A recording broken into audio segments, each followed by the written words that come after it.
Simply put, this video is from, I think, about 2 years ago. I don't know if I shared anything about it. This is perfect timing that not that I stumbled, I just was going through some ideas of how to upload another video that is more source, that is less about my microcosmic experience and more about what is general for everyone. I think that's one of the reasons why, also, besides the technicalities of the challenges I'm living, obviously I don't have to répète, but she is amazing. This is one of her most relative and her most direct reference to similar communication of the process nowadays in our present day. How do we evolve and how it relates to the big question in general, war, and what's behind it. And like here, the title, The Hidden Purpose of War. One of the darker elements to this reality is the manipulation of our emotional energy for the purpose of creating our collective experience. This means that this manipulation takes place through forms both subtle and severe. One of its most intensified expressions is through war, and it's the deeper purpose as to why war exists. This substance that we produce from our emotional energy has been called many names. One of them is louche.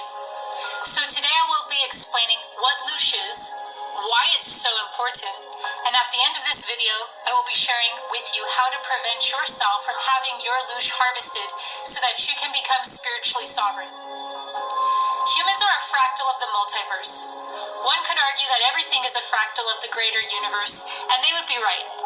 But humans are in a unique position in that we are a compressed form of the entire cosmos and have the capacity for self-awareness. What I just said sounds pretty harmless, and yet you would not believe how dangerous of a combination this makes it to be human. As a fractal of the multiverse, we are a wellspring of eternal creative life force. There is no running out of this energy, and there is no lack of it. It is an endless reserve of passion, power, and vitality that can best be described in human words only as abundance. We can imagine this wellspring of eternal power flowing to us through a pipeline from the uncompressed universal expression of ourselves. And it's through this pipeline of sheer life force that we generate the frequency of worthiness and bliss, which call forth the experiences we wish to have.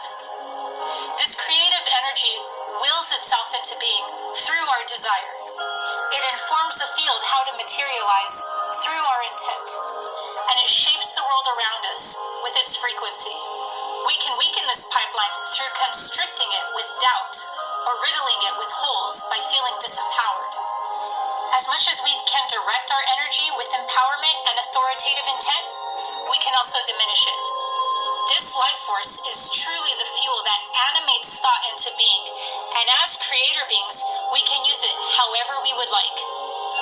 Sit for a moment with how valuable this substance is in the larger scheme of things, and how much of a precious commodity it would be for some to collect this exponential life force from multiple sources and harness it for one's own intentions. This creative life force that we all embody and that we all have access to is not negative, but it can and is leveraged in order to generate very negative collective experiences. And humanity is constantly being inflicted with every form of trauma one could think of in order to extract our emotional energy. When this energy is in its natural state, it's called fuel, or more commonly known as love. When it manifests as the negative form of life force, it's called louche. Louche is the substance that is emitted from all beings when they are in the state of intense distress.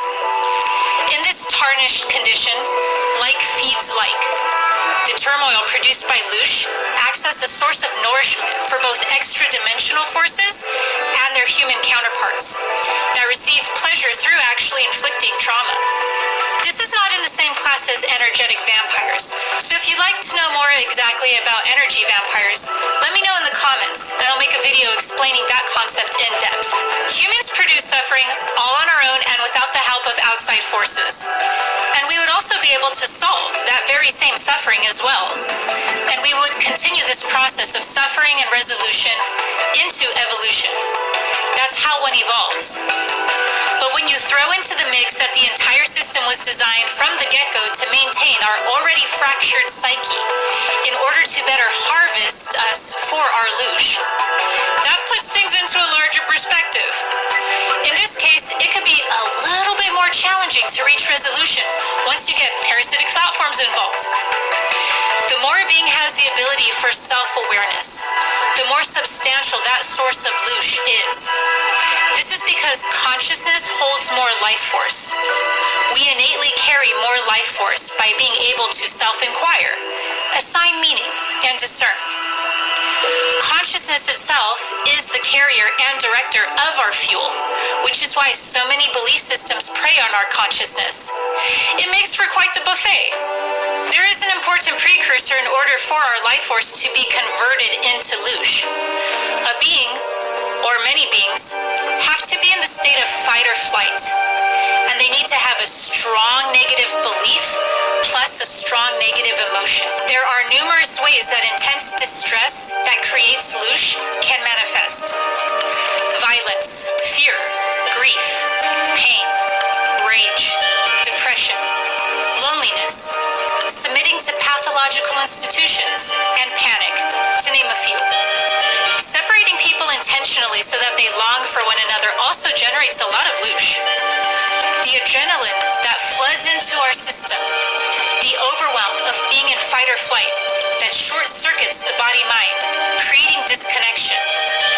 The soul loss we undergo when an aspect of our psyche absorbs the shock of the trauma by breaking off, fracturing itself so it can save itself. When I say we are in separation consciousness, it is no metaphor. In fact, humanity is in a severe state of soul loss, and the world stage only adds all of our energetic fuel to the flames. It is continuously used for one thing and one thing alone, to produce as much loosh from the collective as it possibly can. Have you ever noticed how high-strung the world's nervous system is? How there's always a colossal conflict, one after the other, shaping the field, imposing itself on our true potential, and constantly molding reality into its image. We could grow so accustomed to horror that we mistake the biggest tool used to harvest loosh, like war and the media, as a natural or even a noble part of reality. And yet, the hidden purpose behind these instruments, as well as every other orchestrated event to reach the world stage, is only to extract our loosh. The terminology for this dynamic in Eastern mysticism is called yaja, and food for the moon. In fact, the way we are able to tell if the media's brainwashing has been complete is if humanity thinks that war, or any other form of coercion, is a necessary and valid concept. That is the opposite of enlightenment. That is the successful corruption of a being's free will to become an instrument for pathological forces who create the problem so that they can create the reaction in order to create the solution. And none of this could possibly be if they cannot convince victims themselves to victimize other victims. It's never done for any other reason than to hypnotize us into separation consciousness, re-traumatize the collective psyche, and then use that loosh to create new timelines. As you can see, this is a pathological feedback loop, and this is one of the lessons a human being needs to learn in order to become spiritually sovereign, that we must heal the psyche enough to recognize pathology. Being able to discern pathology is the single most important way to make sure your loosh is not harvested. because we have become so desensitized to this version of reality that we cannot actually see its pathology accurately.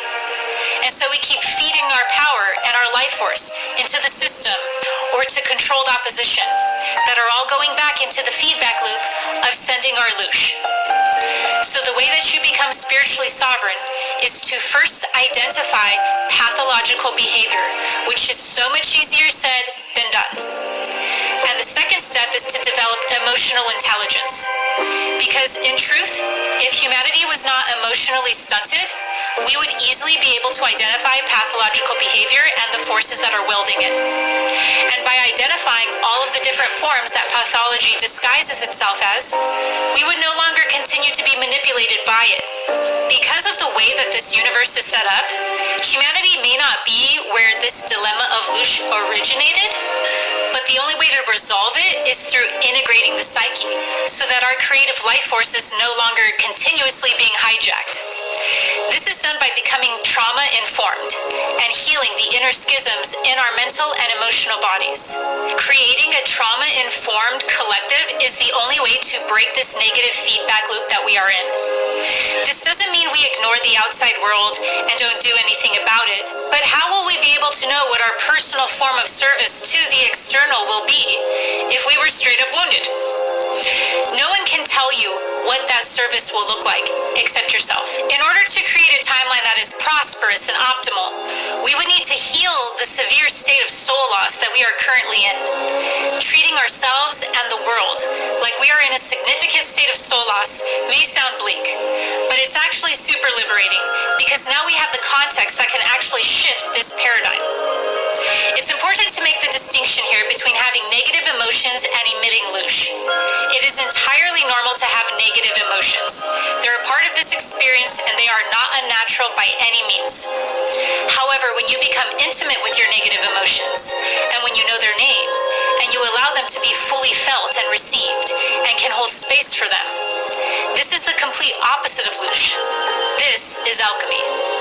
I hope this has helped you reclaim your sovereignty. Make sure to subscribe to this channel for more higher dimensional guidance.